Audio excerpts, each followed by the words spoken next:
दोस्तों, ब्रेक के बाद फिर से आप सबों का स्वागत है।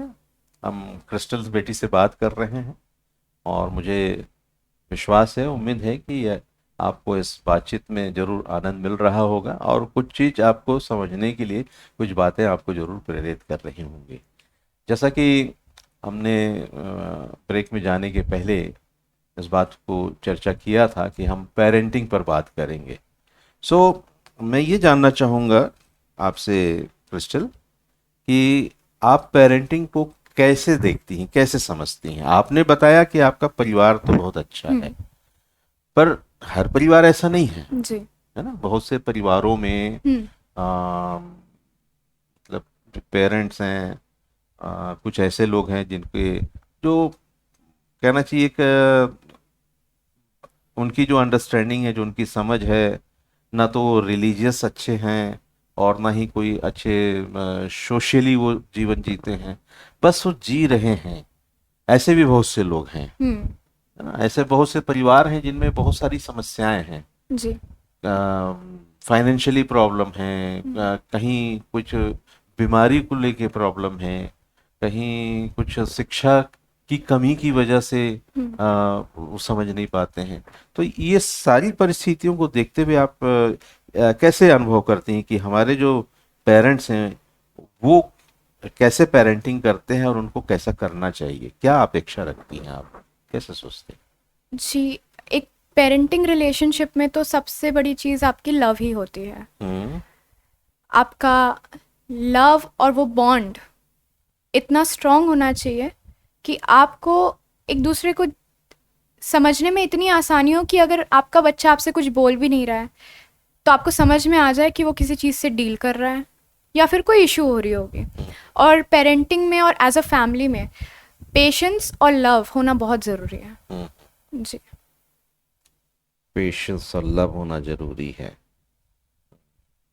तो आप ऐसा, ठीक, ये तो आपने एक सतही स्तर की बातें आपने की हम्म।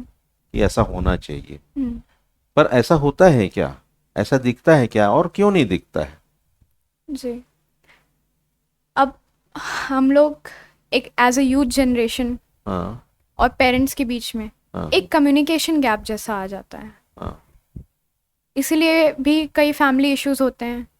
कई फैमिली इश्यूज बचपन के, उनके खुद के, मतलब as a parents, hmm. Parents के क्योंकि चाइल्डहुड अच्छा नहीं होता है तो हम्म। वो उस बैगेज को लेके चलते हैं अपने बच्चों के ऊपर। हम्म। उसके कारण भी काफ़ी इश्यूज होते हैं और हम्म। मैक्सिमम इश्यूज वही होते हैं। वही होते हैं, मतलब जो पेरेंट्स नहीं बन पाए अपने लाइफ में, जो उन्होंने जो गोल अचीव नहीं कर पाया, वो अपने बच्चों को देखना चाहते हैं कि उस गोल को वो अचीव करे। नहीं नहीं, हाँ। पेरेंट्स का जो चाइल्डहुड था, हाँ। जैसे अगर उनके चाइल्डहुड में अब्यूज हुआ है अच्छा अच्छा अच्छा, एब्यूज तो की वो बात कर रहे चीज़, हैं। अब्यूज हो या हम्म। मिसअंडरस्टैंडिंग हो, उनकी हम्म। बातें कोई नहीं सुना, तो वही चीज़ वो अपने अपने बच्चों पे भी लेके आते हैं। हम्म। और वो भी यही एक्सपेक्ट करते हैं कि जैसे हम उस टाइम में डील किए थे अपने पेरेंट्स से, वो लोग भी वैसे ही डील करें। हम्म। वो एक एक्सपेक्टेशंस ले आते हैं। हम्म। उनके खुद के चाइल्डहुड जो ट्रॉमास रहते हैं वो इनडायरेक्टली रिफ्लेक्ट होते हैं उनके बच्चों पर। जैसे कोई एक छोटा सा उदाहरण लेके बताइए, समझाइए इसी बात को। जी। जैसे कुछ पेरेंट्स होते हैं, हम्म। वो, उनको बहुत एंगर इश्यूज होती हैं हम्म।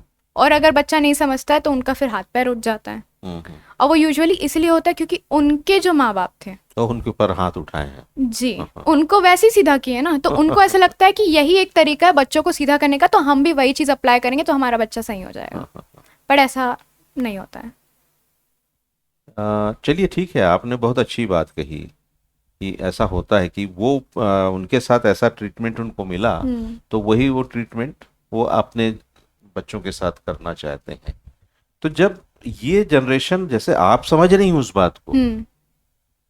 ना, आप समझ रही हैं कि हम्म। पेरेंट्स के साथ ऐसा है, इस कारण उन्होंने हम्म। ऐसा किया, हम्म। तो क्या ये अंडरस्टैंडिंग आपके और भी जो एज ग्रुप के जो लोग हैं वो उनके पास पाई जाती है? वो उनको ऐसे सोच आती है कि नहीं, हमारे नहीं। पेरेंट्स, चलो भाई ये है तो हम उनको थोड़ा सा समझ के चलें, जी। ये इस तरीके जी। से कर रहे हैं तो उसको थोड़ा सा हम्म। ये करके चलें, अवॉइड जी। करके चलें, ऐसा होता है क्या? नहीं, ऐसा तो नहीं होता। हम्म। वो सब बच्चे या सब टीनेज हो गया हम्म। या जो आगे जाके एडल्ट भी हो जाते हैं, हम्म। इनफैक्ट पेरेंट्स भी खुद नहीं समझ पाते हैं इस चीज़ को। हर पेरेंट्स उस बात को भी नहीं समझेगा, हर बच्चा भी उस बात को नहीं समझता है उतना। और बच्चे भी यही एक्सपेक्ट करते हैं कि हमारे पेरेंट्स है तो वैसे होने चाहिए, ऐसे होने चाहिए। मेरी बेस्ट फ्रेंड है तो उसके मम्मी पापा जैसे होने चाहिए। और पेरेंट्स भी बहुत एक्सपेक्टेशंस लेके चलते कि हमारा बच्चा ऐसा होना चाहिए, वैसा होना चाहिए, शर्मा जी के लड़के जैसा होना चाहिए। बट वो फिर जब चीज़ें वो नहीं होती हैं तब क्लैशेस होती हैं। और यूजुअली इस क्लैशेस का एकदम मेन पॉइंट वही बन जाता है, कम्युनिकेशन। आप कम्युनिकेट ही नहीं कर रहे हो कि आपका एक्सपेक्टेशंस ऐसा है और क्यों है। एंड वे ऑफ कम्युनिकेशन, आप कैसे कम्युनिकेट कर रहे हो उस चीज़ को। अगर आपकी एक्सपेक्टेशंस आपके बच्चों से कुछ है तो आप कैसे कम्युनिकेट कर रहे हो कि बेटा हमको ऐसा चाहिए आपका बिहेवियर, या हम चाहते हैं आप इधर इतनी मेहनत करो, क्यों करो, हम क्या सोचते हैं। मतलब ये है कि जो पेरेंट्स हैं वो बच्चों में ये देखना चाहते हैं कि शर्मा जी का बेटा अगर ऐसा है तो मेरा बेटा भी ऐसा बनना चाहिए, जी है ना, ये ऐसा सोचते हैं। पर ये यानी एक कहना चाहिए संसारिक रूप से ही हम क्यों तौलते हैं जी कि ये वो ऐसा था तो उसके जैसा ऐसा मेरे बेटे को बनना चाहिए। हमारे बीइंग ए क्रिश्चियन, हमारे पास हमारा धर्मशास्त्र है, बाइबल है, परमेश्वर का वचन है, उसमें इतने सारे कैरेक्टर हैं, इतने सारे वो हैं, हम उनके जैसा क्यों नहीं बनाना चाहते अपने बच्चों को? ऐसा आप महसूस करते हैं कि वैसा सोचते ही नहीं हमारे पेरेंट्स? जी मैंने देखा, लाइक अपनी कम्युनिटी में, क्रिश्चियन कम्युनिटी में उतना वेटेज ही नहीं दिया जाता है बाइबल को, कि आप इसके जैसा बनिए, उस कैरेक्टर्स को लेके आइए, इनसे सीखिए। लाइक इतने सारे प्रॉफिट्स हैं, उनसे सीखिए। मैं आप सबों का ध्यान पर्टिकुलर इस बात पे लाना चाहूँगा मित्रों कि पेरेंटिंग में ये बात देखिए, क्रिश्चियन कम्युनिटी में ये बात सामने निकल कर आ रही है। एक जवान बच्ची इस बात को कह रही है कि हम जो तुलना करते हैं वो सांसारिक रीति से करते हैं, आत्मिक रीति से नहीं करते। हमारे साथ जो परमेश्वर का वचन है, परमेश्वर के जो लोग हैं, जो कैरेक्टर्स हैं, उनके अनुसार हम अपने बच्चों को नहीं देखना चाहते।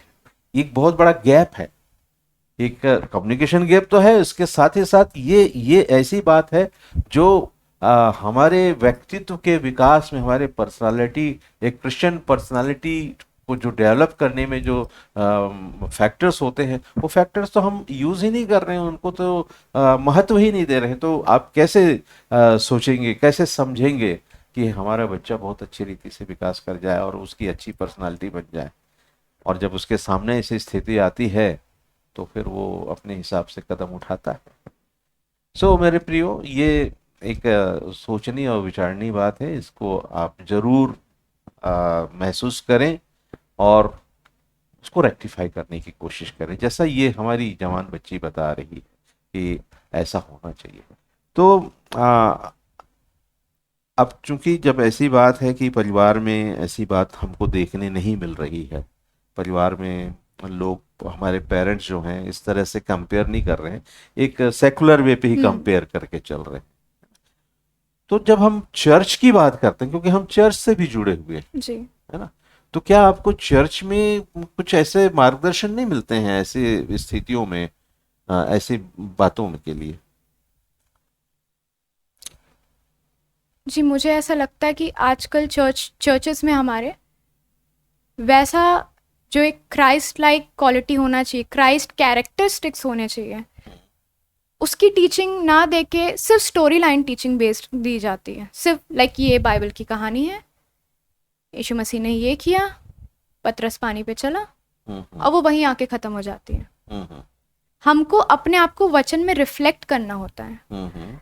अगर हर चर्चेस में उस रिफ्लेक्शन को सिखाया जाए कि अपना कैरेक्टर, आपका बातचीत, हर चीज़ अगर आप यीशु मसीह से जोड़ कर देखें, जैसे वो चलते थे, वो अपनी जवानी में कैसे चलते थे, जवानों के लिए, जैसे जवानों के लिए चर्च में अगर ये सिखाया जाए कि आप बड़े बड़े लोगों से क्यों सीखते हैं संसार के, आपके पास सबसे बड़ा परमेश्वर है, आप उनसे सीखिए। तो अगर एक क्राइस्ट सेंटर्ड चर्च में वैसी शिक्षा दी जाए तो सिर्फ पेरेंटिंग इश्यूज ही क्या, कोई भी रिलेशनशिप में किसी भी टाइप की प्रॉब्लम नहीं आएगी। जी जी जी, Christ centred church, Christ centred life, Christ centred family, मैंने बहुतों के घर में एक वो पद लिखा हुआ देखा है, एक कि परमेश्वर इस घर में विद्यमान है। इस सेंस का कुछ हम्म। वैसा मैंने देखा है पोस्टर, वो एग्जैक्टली मैं याद नहीं कर पा रहा हूँ, लेकिन इस सेंस में एक पद लिखा हुआ मिलता है अक्सर। मतलब वो सिर्फ दीवार पे रहता जी। है ना। मैं खुद विजिट करने जाता हूँ बहुत से परिवारों में, तो मैं बाइबल लेके नहीं जाता हूँ। मैं विजिट करता हम्म। हूँ तो बाइबल लेके नहीं जाता हूँ। मैं घर से, घर के जहाँ विजिट करता हूँ वहीं बोलता हूँ कि आपकी बाइबल लाइए। अच्छा। तो तो वो खोजते हैं कहाँ पर है बाइबल, और उसके बाद फिर ऐसा झाड़ते हुए ले करके आते हैं।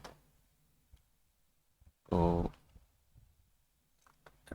आ, मैं हर रोज एवरीडे फेसबुक पे स्टोरी लिखता हूँ, और मैं उसका रिव्यू देखता हूँ तो बहुत कम लोग उसको देखते हैं, और बहुत कम लोग उसको उसका रिप्लाई करते हैं, लाइक करते जी। हैं। बहुत मैंने लोगों के कुछ लोग तो ऐसा बोलते हैं कि थोड़ा लंबा हो गया, थोड़ा छोटा भी हो जाना चाहिए, ऐसा भी हो जाना चाहिए। तो कुल मिलाकर के हमारी बातों का जो निचोड़ निकल रहा है वो ये निकल रहा है कि हमारे जो पेरेंट्स हैं, है ना, वो विश्वास में, पवित्र आत्मा से भरपूर जीवन में नहीं चलते हैं, जी। जिसकी आवश्यकता बहुत। जी। है ना, जिसकी बहुत आवश्यकता है। चलिए, तो हमने पेरेंट्स की बातों को देख लिया। हर पेरेंट्स ऐसा नहीं होते हैं, बहुत से पेरेंट्स बहुत अच्छे हैं, जैसे आपके पेरेंट्स रहे हैं, जी। है ना। वैसे बहुत से परिवारों में ऐसे पेरेंट्स भी हैं जो अपने बच्चों को अच्छी शिक्षा देते हैं, अच्छी परवरिश करते हैं, अच्छा मार्गदर्शन करते हैं। लेकिन अगर हम प्रतिशत में देखें, परसेंटेज में देखें, तो मैक्सिमम फैमिली में ऐसी बातें आती हैं, उसमें हम सब शामिल हैं। हम अपने आप को एक्सक्लूड नहीं कर सकते, हम शामिल हैं उसमें। और हम सबको इस बारे में सोचना है और इसे सुधार करके आगे चलना है। चलिए, हमने तो पेरेंट्स की बातों को देखा, समझ गया कि एक इस तरीके से एक गैप बन गया। चलिए ठीक है, वो ऐसी अपेक्षाएं रखते हैं और हम उसको फुलफिल नहीं कर पाते हैं। बच्चों को कैसा रहना चाहिए, जी। उनको कैसा जीवन जीना चाहिए ऐसी स्थिति में, वो कैसे कैसे वो उनके साथ कम्युनिकेशन कैसे बना के रखना चाहिए। जी। एज यूथ, जैसे हम्म। टीनेजर हो गए, स्पेशली टीनेजर्स को थोड़ा ज़्यादा ध्यान देना पड़ता है। और टीनेजर्स यूजुअली आप ऐसे ही एक्सपेक्ट करके चले कि अगर आपका रिलेशन आपके बच्चे के साथ नहीं अच्छा है, जैसे कोई भी टीनेजर है, एडोलसेंस पीरियड में है, वो आपके पास आके बात नहीं करेगा, हम्म। आपको ही उसके पास जाकर बात करनी पड़ेगी। और हम्म। उसको ये ट्रस्ट दिलाना पड़ेगा कि आप उसके फ्रेंड से बोलने के लिए नहीं हैं, आप एक्चुअली उसके फ्रेंड जैसे हैं और आप हर चीज़ उनसे शेयर कर सकते हैं। वो तब आपसे खुलेगा, हम्म। क्योंकि उस टाइम वो बहुत सारी चीज़ों से, एक एडोलसेंस बहुत सारी चीज़ों से डील कर रहा होता है, हम्म। सिर्फ फिजिकली ही नहीं, हम्म। लाइक न्यूरोबायोलॉजी में हम्म। भी हम्म। एक एडोलसेंस का ब्रेन हाँ, वो सब चीज हर टाइम चेंज चेंज चेंज होते आते रहता है, रहता है हार्मोनल उसमें। चेंजेस रहती हैं। हार्मोनल चेंजेस, तो वो, फिजिकल चेंजेस सब होता रहता है। जी, एक सोशल चेंज भी उसके साथ है, जी, एक विचार में भी उसके साथ चेंज है। तो उनको बहुत ही ज़्यादा डेलिकेटली आपको देखना पड़ेगा। आप कौन एक, देखेगा? पेरेंट्स को। पेरेंट्स को देखना पर है, एक हाँ। बार आप जब वो चीज़ें शेयर करेंगे, तब बच्चा आपसे खुद ही खुलना स्टार्ट हो तो जाएगा। पेरेंट्स क्यों नहीं देख पाते हैं, क्यों नहीं समझ पाते हैं? एक आप, समस्या है ना ये, जी, इस बात को जान रहे हैं ना आप? आप कह है ना। सकते हैं वो चीज़ उनका जॉब हो सकता है जो उनका हाँ। टाइम ले ले रहा हाँ। है। हाँ। क्योंकि पेरेंट्स जो है उनको घर के लिए अर्न करना है, हम्म। घर को देख रेख करना है, और फ्यूचर के लिए भी उनको कुछ करना है। ये सारी लाइबिलिटीज है। मैं सोचता हूँ कि इस लाइबिलिटीज में वो इतने ज़्यादा उसको फुलफिल करने के लिए इतने ज़्यादा उसमें डीप उतर जाते हैं कि इन बातों को सोचना भूल निगलेक्ट कर जाते हैं, देते हैं। जी। है ना। तो ऐसी स्थिति में ये बहुत बड़ा, मतलब ये बहुत बड़ी समस्या है ये प्रश्न के साथ, कि इसको कैसे सॉल्व किया जाए। क्या सोचती जी, हैं आप? मैं सोचती हूँ कि पेरेंटिंग को बहुत ही ज़्यादा कॉम्प्लेक्स बना दिया है लोगों हम्म। ने, पेरेंट्स ने। हम्म। आप एक बार जब पेरेंटिंग का बेसिक समझ जाएं, हम्म। उसके बाद अपने बच्चे को देखें, हम्म। तो आपको ऐसा लगेगा कि ये कोई बड़ी इशू है ही नहीं। हम्म। आप वैसे ही फिर आप उनको वैसा टाइम देने लगेंगे, आप उनको वैसे वैल्यूज देने लगेंगे। सबसे पहले तो प्रोसेस को ही कॉम्प्लेक्स करना बंद कर दीजिए। बोलते हैं ना, मतलब अपने आप अपने पेरेंट्स से जैसे बात करते बोलते हैं बहुत मुश्किल हो गया है, संभलता ही नहीं है, करता ही नहीं है, बात ही नहीं सुनता है। जितना टाइम आप कंप्लेनिंग में लगा रहे हैं उतना टाइम अगर सेल्फ एनालिसिस में लगाएं एज अ पेरेंट्स कि हमको क्या करना चाहिए, अगर हमारे पास कुछ दिक्कत है क्या करना चाहिए, प्यार से कैसे हैंडल करना चाहिए, समझ के कैसे हैंडल करना चाहिए एक बार के लिए।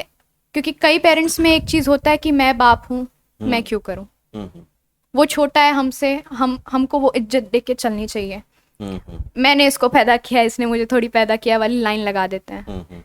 वो चीज़ ना करके उसको एक इंसान के रूप में ही देखकर अगर वो कम्युनिकेट करें तो पेरेंटिंग बहुत इजी हो जाती है। मतलब कहने का मतलब ये है कि करेले के पेड़ से अमरूद तोड़ना, ये चाह रही हैं आप भाई। उसका लाइफ स्टाइल वैसे ही है, उसकी सोच वैसी है, उसकी समझ वैसी है, वो इस तरीके से सोच ही नहीं पा रहा है। ये बच्चों को मेरे को इस तरीके से देखना है, उसको समझना है, वो ऐसा कर ही नहीं पा रहा है। तो कैसे करेगा, वो कौन करेगा इस काम को? आपको ये बताना पड़ेगा पेरेंट्स को कि भाई तुम्हारे पास ये कमी है, ये कमजोरी है, आप इसको नहीं कर पा रहे हो। मतलब एक थर्ड पर्सन यहाँ पर चाहिए। उसी के लिए तो एक काउंसलर रखते हैं। हाँ, ये आपने पते की बात बोली कि ये जो सारा दायित्व तो है एक काउंसलर का होता है, और एक कम्युनिटी में एक पास्टर काउंसलर होता है। जी, हमारे कम्युनिटी है ना, हमारे कम्युनिटी में पास्टर काउंसलर होता है, और भी अदर्स कम्युनिटी में उनके अपने जो लीडर्स होते हैं, स्पिरिचुअल लीडर्स होते हैं, वो काउंसलर होते हैं जी, और वो करते हैं अपना काउंसलिंग का काम करते हैं। लेकिन हर कहीं ऐसा इतनी मतलब ने एफिशिएंटली नहीं हो पाता है ये काम। पर ये आवश्यकता है, काउंसलर की आवश्यकता है ना। हमारे कम्युनिटी में इस बात को सोचना होगा और ऐसे लोगों को प्रमोट करना होगा, ऐसे लोगों को स्टेब्लिश करना पड़ेगा, उनको समाज में स्पेस देना पड़ेगा जी, उनको रिकॉग्नाइज करना पड़ेगा कि हाँ ये है, और इसको हमको, इससे हमको हेल्प लेना है, इसको हमको प्रमोट करना है। तभी हम कर सकते हैं अपने जीवन को एक अच्छी रीति से सुचारू रूप से चला सकते हैं। अच्छा, ये बात बताइए कि बच्चे कैसे इस बात को समझते हैं कि पेरेंट्स हमको नहीं समझ रहे हैं, लेकिन हमको उनको समझाना है, या फिर हमको मतलब उनके सामने ये कैसे अपने आप को डील करें, ये समस्या रहती होगी। कैसे अपने विचारों को बताएं, कैसे हम क्या करें, तो वो क्या करते हैं, कैसा क्या रास्ता निकालते हैं? आपने अनुभव किया होगा अपने इस ग्रुप में बच्चों के साथ। मैंने देखा है बहुत जगह बच्चों में ट्रस्ट इश्यूज हैं पेरेंट्स को लेकर, और वो पेरेंट्स को छोड़ के सबको शेयर करेंगे। उनसे उनकी दिक्कतें और ख़राब हो जाती है कि जो दूसरे उनको एडवाइस देते हैं वो अपने एक्सपीरियंस के अकॉर्डिंग देते हैं, और कुछ लोग तो गलत रास्ते में ले जाते हैं। कुछ दोस्त हैं वो गलत रास्ते में ले जाते हैं। आपने सही कहा मेरे मित्रों। इस बात को आप नोट करें कि यदि आपने अपने बच्चों को नहीं देखा और आपने उनके फ्रेंड सर्कल में उनको छोड़ दिया, ठीक है चलो तुम देख रहे हो, चल रहे हो, जो करो, और आपने उनको ये ध्यान नहीं दिया कि उनके फ्रेंड कैसे हैं, किस तरीके से उनका आईक्यू है, किस तरह से उनका सोशल बैकग्राउंड है, किस तरह से वो सोचते हैं, समझते हैं, आपके बच्चों के साथ वो जुड़े हुए हैं, और बच्चा जो है आपको छोड़ करके उस पर ट्रस्ट कर रहा है, तो वो उसको तो लेके ही जाएगा ना गर्त में, तो मैच्योर नहीं है। तो इस बात को हमको अपनी पेरेंटिंग में ध्यान रखना है मेरे प्रियो, इस बात को ध्यान में रखना है। मैं खुद कुछ एक ऐसी घटनाओं को मैंने देखा है कि एक जवान लड़की है, वो अपने मतलब इस स्थिति पे है कि उसको जॉब करना है और पढ़ाई भी करना है ना। पेरेंट्स उसके साथ नहीं है, पेरेंट्स दूर हैं, और पेरेंट्स भी अपने काम में इतने मस्त हैं कि वो ध्यान नहीं दे पा रहे हैं। लेकिन उसके जो फ्रेंड सर्कल हैं, है ना, वो उससे जुड़े हुए हैं, जैसे आपने बोला जी, है ना, कि वो ट्रस्ट नहीं करते हैं लेकिन अपने फ्रेंड्स पे ट्रस्ट करते हैं। हम्म। वो जितनी बातचीत अपने फ्रेंड्स से करेंगे उतनी बातचीत पेरेंट्स से नहीं करते हैं। नहीं करते। और ऐसा ही हुआ उस लड़की के साथ कि उसने अपने दोस्त की बातचीत को ध्यान में दिया और ध्यान दिया, और एक बहुत बड़े अपॉर्चुनिटी से उसको हाथ धोना पड़ा। उसको बीएड के लिए उसकी काउंसलिंग का कुछ टाइम था ऐसा, उसमें उस काउंसलिंग को उसने अटेंड नहीं किया अपनी दोस्त के कहने के अनुसार, और एक पूरा उसका ईयर बर्बाद हो गया इस पे। हम्म। उसने उसको मिसगाइड कर दिया जी। कि तू ऐसा ना कर, कैसा कर। आज वो लड़की रो रही है। तो ये बहुत बड़ा ये एक इशू है मित्रों, इसको हमको ध्यान में रखना चाहिए इस बात को। और एक जो काउंसलिंग की जो बात हम जब करते हैं तो उसे हमको महत्व देना चाहिए, उसको इम्पोर्टेंस देना चाहिए। तो चलिए, बहुत अच्छी बात आपने हमारे बातचीत के दरमियान लाई है कि काउंसलिंग जो है एक बहुत इम्पोर्टेंट फैक्टर है। वैसे बातचीत तो हम बहुत कर सकते हैं, लेकिन हम अपनी बातचीत को संक्षिप्त करेंगे, थोड़ा सा कंक्लूड करते हुए आगे बढ़ेंगे। मैं ये जानना चाहूँगा कि जैसे आपने बोला एक काउंसलर की हमको आवश्यकता है, जी। ये नीड है, हम्म। एक हमारे एवरी कम्युनिटी की जी। नीड है, ये काउंसलर होना चाहिए। और आपने साइकोलॉजी की पढ़ाई आप कर रही हैं, और उसमें आप काफ़ी, जैसे आपकी बातचीत से मैंने अनुभव किया कि, और हमारे दर्शक भी अनुभव कर रहे होंगे कि आप इस क्षेत्र में कुछ ज़्यादा ही रुचि रखती हैं और कुछ ज़्यादा ही आप करना चाहती हैं। हमारी शुभकामनाएं आपके साथ हैं कि आप जी, इस शुक्रिया। क्षेत्र में और आगे बढ़ें और एक अच्छे काउंसलर के रूप में आप अपने आप को एस्टेब्लिश कर सकें। हमारी शुभकामनाएं हैं। आप वैसे और क्या सोचती हैं इस विषय पर कि कैसे आप करना चाहती हैं और कैसे समाज में इस चीज़ की आवश्यकता है और उसको हम कैसे फुलफिल कर सकते हैं? कुछ ऐसा स्ट्रेटेजी, ऐसा कुछ सोचा होगा आपने? जी, साइकोलॉजी एज अ सब्जेक्ट तो मुझे ऐसा लगता है हमारे समाज या कोई भी समाज में हम्म। इसको और अवेयरनेस देना चाहिए हमको। हम्म। आप लाइक सोशल मीडिया को यूज़ करके आप इतना सोशल मीडिया, अभी तो टेक्नोलॉजी सब जगह है, वही चल रही है सब जगह। तो उसका यूज़ करके अगर हम साइकोलॉजी को, मेंटल हेल्थ इश्यूज़ को, मेंटल हेल्थ को अगर हम अवेयरनेस दें तो हर कम्युनिटी में यंगस्टर्स जो हैं, क्योंकि मैंने देखा है आजकल यंगस्टर्स में साइकोलॉजी को लेके थोड़ा है, इंटरेस्ट है, वो अच्छा। करना चाहते हैं। और हम्म। मेरे कॉलेज में भी काफ़ी नए एडमिशन्स आए हैं इस बार ओके। साइकोलॉजी में। तो वो सब चीज़ों को लेके ना चर्चेज में भी एक जैसे चर्च हो गया या दूसरे कम्युनिटी में जैसा वो करते होंगे, हमारी जैसे कम्युनिटी है उसमें जैसे चर्च हो गया, तो एक जैसे यूथ मीटिंग हो गई, तो उसमें एक सेशन रखना चाहिए कि आप अगर किसी भी चीज़ से, अब हम एज अ चर्च एक फैमिली है, we are united in Christ, one in Christ. तो हम एक, और एज क्रिश्चियंस हमको अपने इश्यूज भी, अगर हम एक दूसरे को फैमिली जैसे देखते हैं, प्रभु में एक देखते हैं, तो एक ऐसा सेशन रखना चाहिए जिसमें हम एक दूसरे को अपने इश्यूज शेयर कर सकें। इससे हम एक दूसरे को गॉडली वे में आगे बढ़ा सकते हैं। और कुछ स्टूडेंट जो इसको एज अ बिहेवियरल साइंस लें तो उन लोग इस सब्जेक्ट में आगे भी बढ़ सकते हैं। तो आपकी कम्युनिटी में ही साइकोलॉजी के कुछ लोग आगे बढ़ जाएंगे, वैसे उठ जाएंगे। कई लोग क्लिनिकल में चले जाएंगे, कई लोग दूसरे लाइक बिजनेस हो गया उसमें चले जाएंगे। तो उस वे में हम साइकोलॉजी को हमारे कम्युनिटी में प्रमोट कर सकते हैं। यदि ये रिस्पॉन्सिबिलिटी आपको दी जाए कि आप अपने कम्युनिटीज के बीच में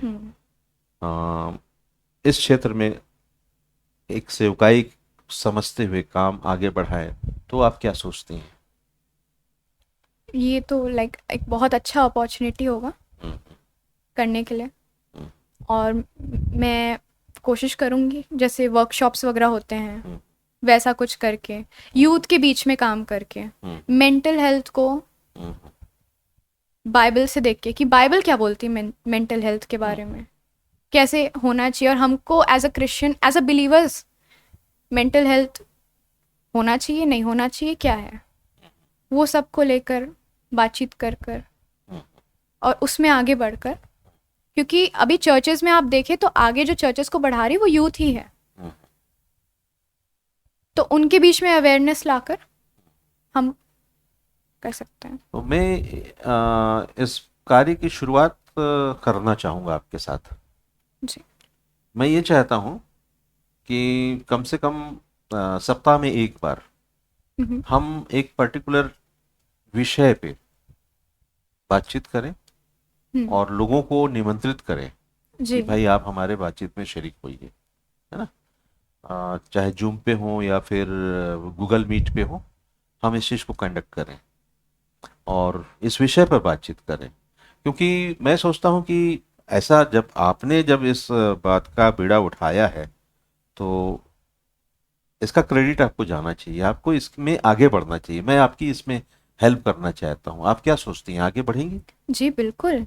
इससे अगर मेरी कम्युनिटी आगे बढ़ रही है तो मेरे जैसे तो और होने चाहिए। जी जी।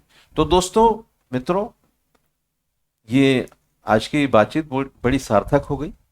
अब हम इस मंच के द्वारा इस विषय पर क्रिस्टल के साथ मिल करके, और आप क्रिस्टल जैसे और भी बहुत से जो हमारे जवान बेटे बेटियां हैं, हमारे पास्टर्स हैं, हमारे बुजुर्ग हैं, जो इस विचार के से सहमत हैं और इस मुहिम में शामिल होकर अपना योगदान देना चाहते हैं, मैं आप सबों को आमंत्रित करता हूं कि आप हमसे जरूर जुड़े और सोशल मीडिया के माध्यम से आपको इस विषय पर जरूर जानकारी हम भेजेंगे कि कब हम इस तरह से बैठेंगे और बातचीत करेंगे।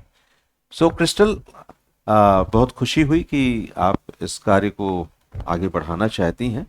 मैं आपका फ़ोन नंबर भी इसमें फ्लैश कर दूंगा। यदि कोई यूथ चाहे या कोई भी वॉटेवर जो भी चाहे आपसे बातचीत करना चाहे आपसे, वो बातचीत कर सकते हैं और मुझसे भी बातचीत कर सकते हैं और हम सब मिल करके जुड़ करके इस कार्य को आगे बढ़ा सकते। ये बहुत ही एक ऐसा कदम है मेरे प्रियो, जो हमारे कम्युनिटी को और हमारे अपने परिवार को, अपने व्यक्तिगत जीवन को परिवर्तित करने में सक्षम होगी ये सारी बातें। क्योंकि ये बात बिल्कुल सच है कि बंद हो मुट्ठी तो लाख की, खुल जाए तो खाक की। हमको मुट्ठियों को खोलना है, उसको बंद करके उसमें नहीं रखना है। जो मन के जो विचार हैं, जो हमारी मन की स्थितियां हैं, हमको उसको खोलना है। यही प्रभु यीशु मसीह ने अपने पहाड़ी उपदेश में, सर्वनम बाउंड में, यही इन्हीं बातों को सिखाया, समझाया कि हम किस तरह से एक खुले रूप में अपने जीवन को जी सकते हैं, सब कुछ सामने रख सकते हैं, लोगों के सामने रख सकते हैं। मत्ती 10 अध्याय उसके 32 से 34 35 आयतों में प्रभु यीशु मसीह ने कहा है, बहुत ही गहरी बात कही है और मैं अक्सर इस बात को कोट करता हूँ, सामने रखता हूँ। प्रभु यीशु मसीह ने कहा कि जो मुझे समाज के सामने स्वीकार करेगा, उसे मैं भी अपने पिता परमेश्वर के सामने स्वीकार स्वीकार करूंगा, और जो मेरा इनकार करेगा, उसका मैं भी अपने पिता परमेश्वर के सामने इनकार करूंगा। तो स्वीकार करना, समाज के सामने स्वीकार करना, मतलब यही है कि हम अपनी गलतियों को, अपनी कमजोरियों को, अपनी बातों को स्वीकार करें। बहुधा ऐसा होता है कि जब हम अपनी गलतियों को स्वीकार करने की बात करते हैं, देख तो करते नहीं हैं, यदि किसने किया तो उसका मजाक भी उड़ाया जाता है, जो एक बहुत गलत परंपरा है, बहुत गलत बात है। सो मेरे प्रियो, प्रभु यीशु मसीह ये चाहते हैं कि हम अपने आप को खुली किताब बनाए, ट्रांसपेरेंसी चाहते हैं हमारी लाइफ में। और ये ट्रांसपेरेंसी तभी डेवलप होगी जब हम आपस में मिलेंगे, जुलेंगे, बातचीत करेंगे, और विशेषकर इस विषय पर, मेंटल हेल्थ पर जब हम मिलकर बात करेंगे, तो हम जरूर एक अच्छी दिशा में आगे बढ़ेंगे। सो इसी विश्वास के साथ हम अपनी बात को ही विराम देते हैं आज की, और आगे फिर हम आपसे जुड़ेंगे, मिलेंगे। क्रिस्टल, आपको हम धन्यवाद देते हैं कि आप हमारे साथ थैंक यू। जुड़ी। और कुछ कहना चाहेंगे आप अपने दर्शकों को, थोड़ा अपनी तरफ से तो आप कह सकती हैं, बोलिए।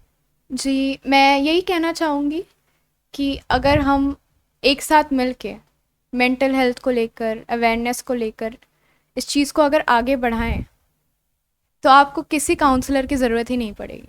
आप एक दूसरे के साथ रहेंगे, आप एक दूसरे को समझेंगे, आप एक दूसरे की हेल्प करेंगे, तो सारी मतलब आपको किसी एक साइकोलॉजिस्ट वगैरह की, मेडिकेशन की, साइकेट्रिस्ट की ज़रूरत ही नहीं पड़ेगी। तो वो सब कहाँ से स्टार्ट होता है? वो सब आपका मेन यहीं से स्टार्ट होता है कि आप अवेयरनेस बढ़ाइए चीज़ों को लेकर। मित्रों, ये थी क्रिस्टल जिनसे आज हमारी बातचीत हुई, और मुझे उम्मीद है कि आपको आज की बातचीत बहुत पसंद आई होगी। और कृपया अपने कमेंट्स जरूर हमें प्रेषित करें। आप प्रेषित नहीं करते हैं, बहुत कम लोग हैं कमेंट्स लिखते हैं, पता नहीं क्यों।